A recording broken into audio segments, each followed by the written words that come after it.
Nun spricht Herr Kurski für eine Minute. Bitte sehr. Pani Przewodnicząca! Europejska polityka sąsiedztwa a w jej ramach partnerstwo wschodnie to jeden z kluczowych obszarów i wyzwań stojących przed Unią Europejską.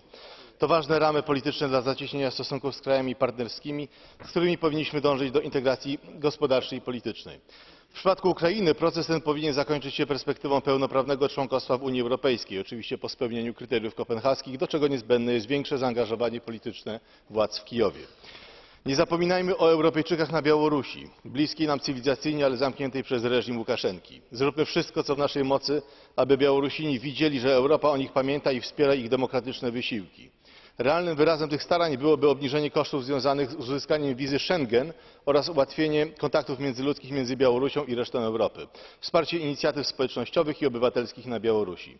Poprzez ułatwienie podróży i kontaktów między Unią i Białorusią możemy znacznie skuteczniej podważyć reżim Łukaszenki niż dziesiątkami oświadczeń czy rezolucji.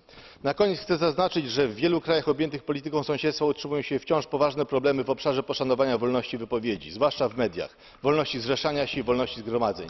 Musimy jako Parlament Wolnej Europy. Vielen herzlichen Dank. Nun spricht Herr Mastalka für eine Minute. Bitte schön, Herr Quästor.